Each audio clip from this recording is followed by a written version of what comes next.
Guys, welcome back to the channel. Hope you're keeping well. Now, in recent weeks, we've seen a lot of covert Islamist MPs draw up different proposals in Parliament. Firstly, was a blasphemy law. You know, that was in relation to Islam. I know he wants to disguise it and say it was in relation to Abrahamic religions, but as we know, Christians and Jews are not pushing for that in Parliament, like I've stated previously. So, he wanted any critics of Islam to be prosecuted, essentially. He wanted to come up with blasphemy laws and take the United Kingdom back hundreds of years. So that's what he proposed. Keir Starmer didn't seem to shut it down from what I was watching. And now, you know, as of just a few days ago, I believe over a week ago, we had a man in Parliament called Iqbal Muhammad saying that we need to take a page out of the Middle East book and we need to look and we shouldn't demonize first cousin marriages. Yeah, that's what he tried to propose. First cousin marriages, that's what he said. Living in the United Kingdom and you want to propose that, and you know that that is going to put a further burden on the public sector, you know, the NHS, but you just want to do it anyway. Because of course it is permissible in Islam. That's just the truth. So that's why he was proposing it. Now, these covert Islamist MPs are going to keep on pushing this. They're going to come with more, you know, and it's up to the UK politicians to shut them down in Parliament, which they never do. They always leave the door half open for them to come back with some more outrageous demands. Shut it down. No, this is UK. If you want that law, if you want any of those kinds of laws to be implemented, you know where to go, but they never do that. They leave it half open. And I'd say it's because, again, of their constituents. They know that they have a lot of Muslim support, so, you know, they're kind of playing on that as well. So yeah. But regardless of the Islamic support they receive, they should still let it be known that this is not a Muslim country and we will not be incorporating components of Sharia law in our judicial system, which they never do. Now, what I'm going to be watching today, guys, as you probably saw from the thumbnail, was a guy called Charles Amos. And this man, it's a shame to see it, honestly. It's a shame to see it. He describes himself as a libertarian when he's really not a libertarian. This man is for opening up. You know, he's supporting what Iqbal Muhammad had proposed in Parliament. He's saying that, yeah, we need to start looking at first cousin marriages and we need to be easy on that. We shouldn't demonize that. He's also against the winter fuel payments. He's saying that, yeah, you know, elderly they don't need winter fuel payments. So this man he needs to just be investigated, honestly, because this kind of ideology and this level of hate for the United Kingdom, I could never understand. Honestly speaking, this rhetoric by Charles Amos is extremely dangerous. You know, I don't know if he's saying it for attention. Well, regardless if he's saying it for attention or he actually means it, which I believe he means it, he still needs to be looked into, because having this kind of mentality can really prove to be very dangerous. And when you have people that hate the UK, like he clearly does in the video which we're gonna watch shortly, and he has a platform, he's going to be enabling others to hate the country. But people like him are so self-destructive in how they think and articulate their thoughts that they don't care about that. They just want to, I don't know, be woke, or I don't know what he's trying to do, but he sounds real stupid in this interview. But anyway, guys, let's get straight into the interview and then I'll come with my analysis. Well, it's not an interview, a debate. I'll come with my analysis at the end. Charles, good evening. When you came in and defended cutting the winter fuel allowance, which got you very unpopular press. Did you not learn by that? I don't think the fact that something is unpopular means it's wrong. Well, that's very good. What, bus passes? He wants to take the elderly's bus passes off them. Yeah. That's the case. Yeah. Luckily, I don't think you'll ever get to a position and the workhouse, the workhouse back. He'd like the workhouse. So there is one good point but you made. You're quite happy with marrying your cousin, your first cousin. You think that's up to the individual. Why? Individuals should be free to pursue their own good in their own way, and that includes to marry and have children with whoever they like. No, if we're going to that is the beginning of the end. You can try and defend it, but that is If we're not going happening. to accept Yeah. that individuals over 40 can have children, despite the fact that they Do you have think they shouldn't? despite the fact that they have the children with the same risk of having birth rates as those that are cousin marriages, then we've got to allow cousin marriages too. Because if you were going to ban cousin marriages on the basis that these birth rates are too high, then you'd have to ban over 40s from reproducing too. Well, I don't do think that. we should Let's do ban that. over 40s Why from not? reproducing. Maybe Just that by is it. parity Maybe of it's- reasoning, yeah. I don't Trust think me, cousin marriage should be banned. I was either. a young father, a teenager, and when I look back, I think, you know, I had all the energy to bring up kids, probably didn't do it as well as I could do it now. But the fact is, it's something that you want young, fit people doing. Although older parents have more balanced children, I think, because they've lived more life. So there's benefit with swings and roundabouts. I don't agree. Yeah, guys, just very quickly, I believe that it's very circumstantial, so it depends on people's circumstances. You know, there's many reasons as to why women have children later. In fact, women in this day and age are having children much later on. You know, they're having children in their mid to late 30s, early 40s. You know, you shouldn't be contrasting that data with people who sleep and, you know, reproduce with their cousins. That's so silly. You know, so yeah, women are just having children later. If they want to have children later in their 40s, then, you know, so be it. Sometimes life gets in the way. Not everyone can have kids in their early 20s, mid 20s. But you shouldn't be contrasting that with people that are going out, understanding that there is a risk that if I produce with my first cousin, I can't even believe I'm having this conversation.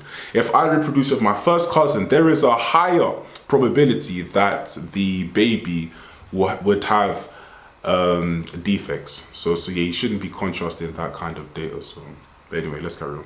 I'm willing to accept that perhaps it's the case that children are better brought up by younger parents, but I still don't think that means that we should ban older parents from reproducing, or older people from reproducing. What about, I mean, You don't want to see anything banned, really, do you? But what about the birth defects that are quite With cousin common? marriages, it's very much more common even in older couples. That's quite prevalent. So the percentage of birth defects to cousin marriages are 6% amongst Pakistani mothers, according to a Bradford study of 11,500 The children. study hasn't been carried out. It was 11,500 children, and as far as I'm concerned, that's not a big... Well, that's 6 in a That's a 100. very- though. that's That's a 6 in very- 100 have defect birth. That's Absolutely, quite but high. if you look at the over 40 rate, or rather the over 34 rate, it's 4%. So it's reasonable to think that the over 40 rate would perhaps be 6% and above. So if we're going to allow over 40s to reproduce, and I think everybody accepts that, then we've got to allow cousins to reproduce as well. Well, we haven't at all, and in my world, it won't happen. If and, we're going to we're not going operate with a coherent set of ethics, Well, then we're we've not- got to it's allow not a- both or it's- neither. it's- You can't have one or the other. You can.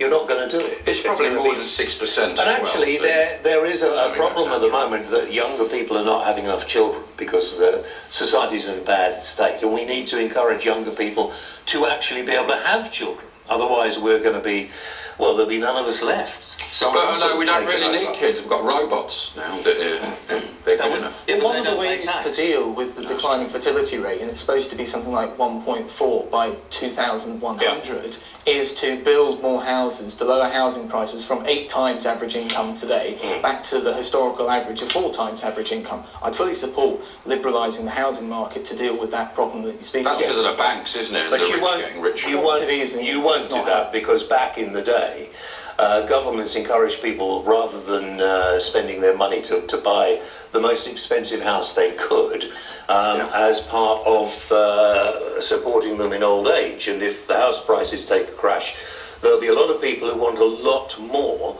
than the winter allowance. So you can't work it out. I mean, you seem to think everything is really simple. No. You're only 24, Charles. How I'm can you- 25. Happy if- birthday. Oh, happy birthday, Charles. I'm willing to accept that if you tanked the housing market by building a load more houses, then people that... So guys, this is basically a what? Born 1999 guy, you know, Gen Z. Look what he's coming out with.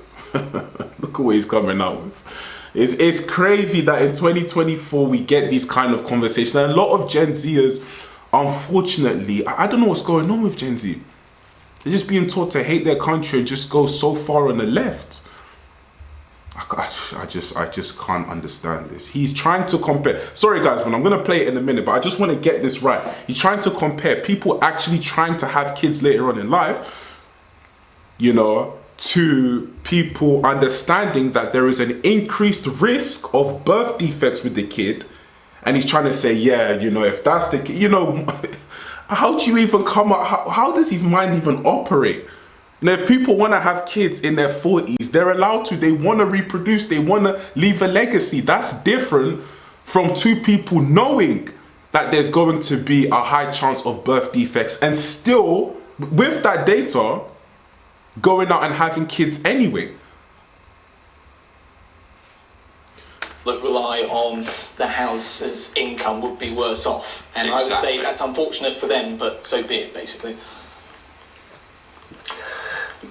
Now it's really cold. Now the cold is kicking in. I want to give you the chance to go back a little bit on what you were saying about old people not really needing the winter fuel allowance. I mean, we can see that they do. A lot of them don't know how they can apply, a lot of the older generation, how they apply for things that they might be entitled to, and a lot of them are entitled to a lot more than they're getting. So do you not think you should go back and say perhaps the winter fuel allowance, particularly with the way the weather is going at the moment, should be reintroduced?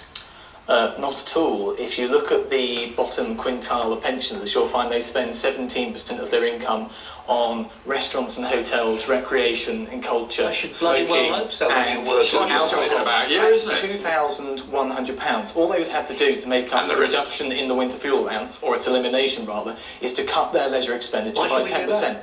And I've said that. This guy is, oh guys, I'm sorry, this guy is really annoying. He is super irritating. They've worked their whole life. Who cares if they spend their money on leisure? That means the government shouldn't help out? I just don't understand this guy's mentality. It's only 1.4 billion. Keir Starmer's pledged what? 3 billion annually to Ukraine. And a few months ago, David Lammy signed a £600 million aid package for Ukraine. But yet, if some elderly people want to just enjoy some leisure in hotels, they shouldn't have the government, you know, give them a payment for their heating in these cold months. All right, guys, I'm going to stop pausing it, man. This guy is really getting on my nerves. 4 times on this show. You know, you'll get thrown out by your ear in a moment because I'm getting really bloody cross. Look, I'm 75 nearly. I'm old. I worked most of my life. In fact, I worked it all. Some of the time I've had to put up with him. And I don't need prats like you coming in here at the age you are and saying, oh, well, you know, because when you get to the end of your life, you would like to enjoy it. You don't want to be sitting there worrying where the next...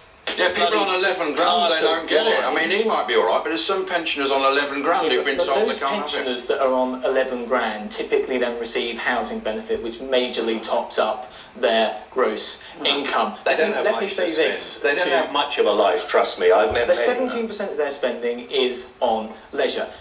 If you look at the average pensioner, why shouldn't they? Let me explain once again. If you look at the average pensioner, you'll find they have taken £1.20 out of the welfare state for every £1 that they have paid in. So the average pensioner cannot say, I'm entitled to this income because I've paid in all of my life. It's like, no, you're entitled to 5/6 of it, and that's it. You are 5/6 of it, and that's it. What are you doing this for? You're doing it basically to try and make yourself famous, and I rue the day that I actually... No, I will not have that. I invited you back. 4,500 people will die, it was calculated by the Labour Party. Beliefs, because I have studied philosophy and political theory, and I believe Labour's own figures are the right... When Labour were in opposition, they told the Tories, if you get rid of that benefit, 4,500 will die. And that now they're in power, they've stopped it. So that's 40 a day. That's 40 tonight will die because of the Labour government, and you're happy that that's going to go. Are you giving them any money? Well, I would do if the government did. Yes, I would. I want them to get the winter fuel allowance, which is me giving them money. You don't really care that much about those 4,000 people. Take the break. Here's the door. Take a break. Open the door. You know, you talk absolute security. You really do. Guys, I do love James Wall at times, honestly. Like, this guy, just he's raging. Guys, look, let me know what you think in the comment section down below. This guy's he's just stupid. He's probably doing it for attention. If he actually believes this, then oh my goodness. Yeah. I'm just, guys. Anyway, guys, I'll catch you at the next video, man. Like, comment, and subscribe, and I'll catch you at the next video. Peace.